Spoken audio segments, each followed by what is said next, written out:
Hello, my name is Jessica, and today I'm going to be talking a little bit about good and bad stress. So, to begin, the report Stress in America 2018 by the American Psychology Association found millennials reported the most stress, followed by Gen Z, Gen X, baby boomers, and then older adults. And at the bottom is going to be a little scale that's going to show which generations are experiencing most stress and who is experiencing kind of the least. Here are the learning objectives for this video. 1. To understand that everyone experiences stress. 2. Differentiate between good and bad stress. And 3. Identify common stressors.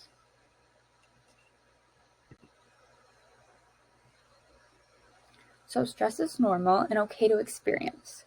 Everyone experiences stress no matter how old they are, what their educational background is, or what stage of life they are in. And it's important to remember that not all stress is bad stress.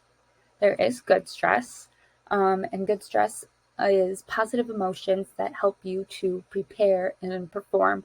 And this can kind of be that feeling of nervousness / excitement that you have before an interview, and that'll help you prepare what you want to say, which can lead to help you to performing better at the interview.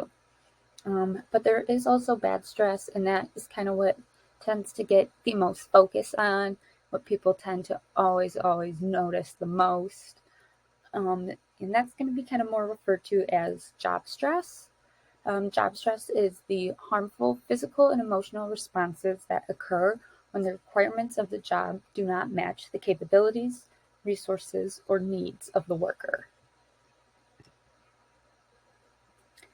Research has shown that levels of job stress have increased 20% since the 1980s.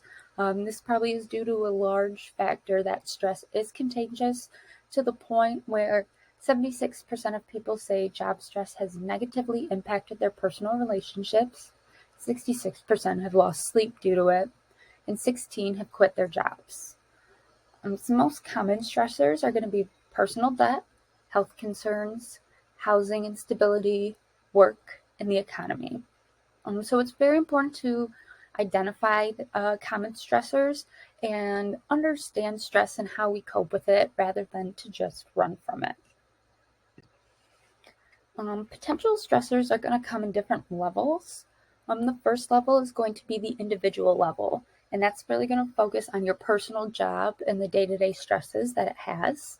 The second level is going to address bad management, leaders, and just the annoying coworkers that kind of make your day-to-day at work a little hard. The third level is organizational, and that's going to be more of the culture of the workplace. Are there high goals? Is there a lot of pressure? Is there just overall just a very demanding culture? And then extra organizational is going to originate outside of the workplace, and that's going to be more of dealing with outside stress factors like balancing going to school and working, or family, or just kind of any other social outside responsibilities that kind of interfere with the organizational level. And then here are just some key takeaways for today's video. So stress is something everyone experiences. It doesn't discriminate against age, race, gender, or economic status. And that even though there is a heavy focus on bad stress, good stress does exist, and it's supposed to help you. Just like I mentioned, it kind of helps you to prepare and perform better. That little adrenaline rush that you can get inside of you, that kind of motivates you. And work stress is most commonly experienced through the individual, group, organizational, and extra-organizational levels.